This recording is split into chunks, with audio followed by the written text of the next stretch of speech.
M R Q voice دیکھنے والے تمام دوستوں کو السلام علیکم۔ سلطان محمود غزنوی اپنی رعایا کا بہت خیال رکھتا تھا۔ اس کی عادت تھی کہ وہ راتوں کو بھیس بدل کر شہر کی گلیوں میں جائزہ لیتا کہ رعایا کس حال میں ہے۔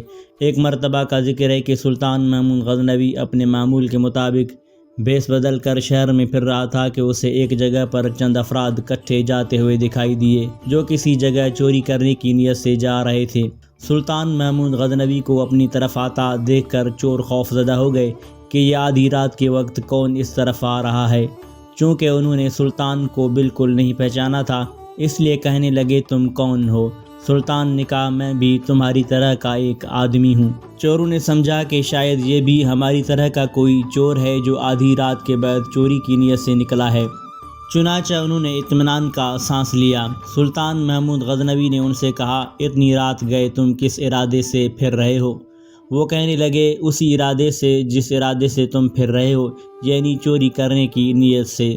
سلطان نے کہا اگر چوری ہی کرنی ہے تو پھر کسی ایسی جگہ کرو جہاں سے اس قدر دولت ہاتھ لگ جائے جو ساری عمر کے لیے کافی ہو اور پھر کبھی چوری کرنے کی ضرورت ہی پیش نہ آئے۔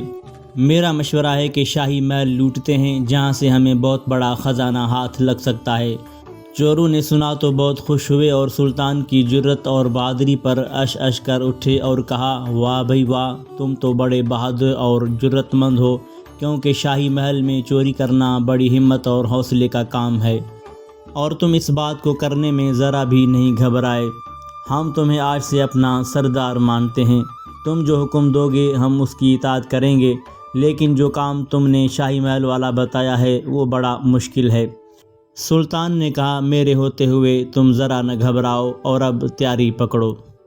اس مقصد کے لیے پہلے ہم ایک منصوبہ بنا لیتے ہیں تاکہ آسانی رہے۔ ہم میں سے ہر ایک اپنا اپنا کمال بیان کرے کہ وہ کس خاص خوبی کا مالک ہے۔ ان سب نے باری باری اپنا کمال بتانا شروع کیا کہ ایک چور نے کہا کہ میرا یہ کمال ہے کہ جس جگہ خزانہ رکھا گیا ہو مجھے اس جگہ کی مٹی سے خزانے کی خوشبو آ جاتی ہے۔ دوسرا چور کہنے لگا مجھے یہ کمال حاصل ہے کہ اگر سخت اندھیری رات میں بھی کسی کو ایک مرتبہ دیکھ لوں تو پھر اس کی شکل کبھی نہیں بھولتا اور دن کی روشنی میں بغیر کسی مشکل کے اسے شناخت کر لیتا ہوں۔ تیسرے چور نے کہا کہ میں یہ خصوصی کمال رکھتا ہوں کہ مجھے کتے کی زبان سمجھ آتی ہے۔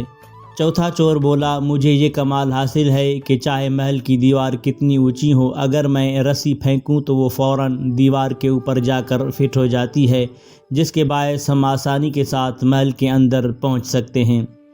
اب چور کہنے لگے سردار اب تم اپنا کمال بتاؤ۔ سلطان بولا مجھ میں یہ خوبی ہے کہ اگر مجرم گرفتار ہوں اور ان کو موت کی سزا کا حکم ہو پھر جلاد ان کی گردنیں اتارنے کے لیے تختہ دار پر بھی لے آئے تو عین اس موقع پر اگر میں اپنی داڑھی ہلا دوں تو مجرم اسی وقت قید سے چھوٹ جائیں اور ان کی جان بخشی ہو جائے۔ سب چور یہ سن کر بڑے حیران ہوئے اور کہا اس کمال کے ہوتے ہوئے تو ہمیں ذرا بھی ڈر محسوس نہیں کرنا چاہیے۔ اس کے بعد وہ سب شاہی محل کی طرف چوری کے ارادے سے چل پڑے کہ راستے میں ایک کتا ان کی طرف دیکھ کر بھونکا۔ چور نے بتایا کہ ساتھیوں کتے نے جو کچھ کہا ہے اسے سن کر تو میں بھی بڑا حیران ہو رہا ہوں۔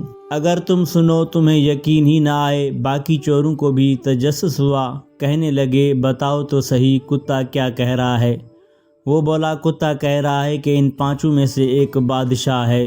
یہ سن کر سب ہنسنے لگے اور بولے یہ کیسے ہو سکتا ہے کہ ہم میں سے ایک بادشاہ ہے؟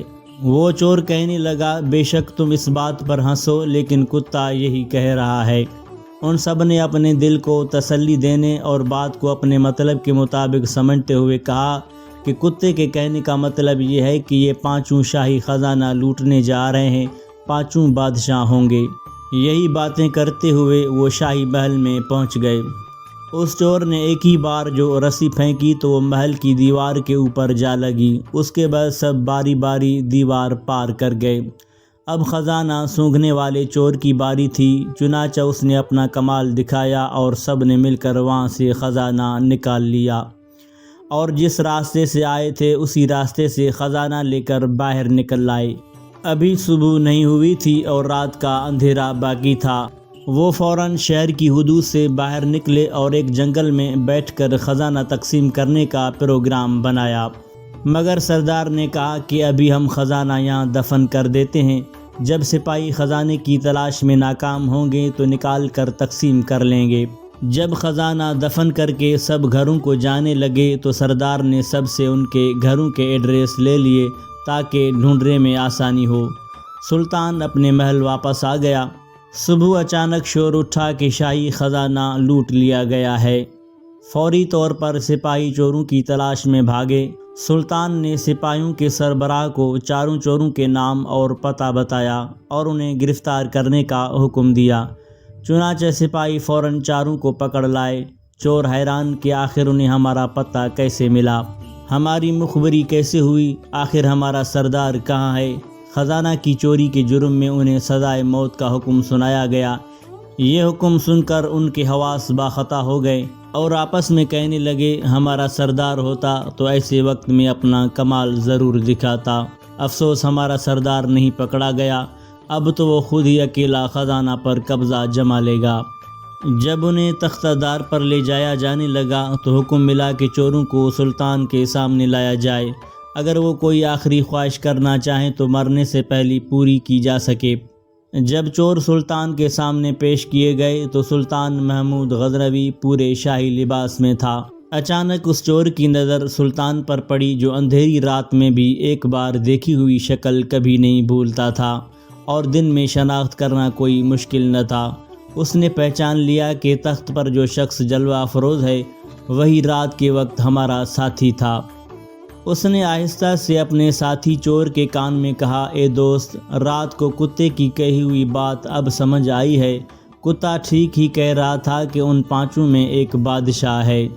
یہ جو تخت پر بیٹھا ہے رات کو یہی ہمارا ساتھی تھا۔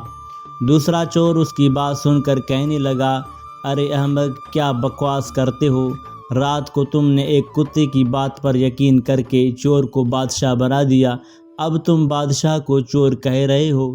لگتا ہے تمہاری عقل ماری گئی ہے، تم اپنے ہوش میں نہیں ہو۔ سلطان محمود غزنوی نے ان کی آپس میں خسر پسر سن رہا تھا۔ بولا، تم لوگوں نے کیا خسر پسر لگا رکھی ہے؟ جس چور نے بادشاہ کو پہچان لیا تھا فوراً چند قدم آگے بڑھا، اپنے ہاتھ باندھ کر بولا، اے ہمارے سردار، ہم سب نے اپنا اپنا کمال دکھا دیا، اب تم اپنی داڑھی ہلاؤ اور ہمیں موت کے منہ سے بچاؤ۔ سلطان اس چور کی بات سن کر ہنس پڑا اور کہا، واہ بھائی واہ، تم نے مجھے پہچان لیا اور اپنا کمال دکھا دیا، اب میں اپنا کمال دکھاتا ہوں اور اپنی داڑھی کو ہلاتا ہوں، جاؤ تم سب آزاد ہو۔ چوروں نے اپنی رہائی کا حکم سنا تو بڑے متاثر ہوئے اور اسی وقت سلطان کے قدموں میں گر کر معافی مانگی اور آئندہ چوری سے توبہ کی اور ہمیشہ کے لیے نیکی کا راستہ اختیار کرنے کا سچا وعدہ کر کے شاہی دربار سے رخصت ہو گئے۔ ناظرین، ویڈیو اچھی لگے تو لائک کریں، شیئر کریں اور ہمارے چینل کو سبسکرائب کریں۔ شکریہ۔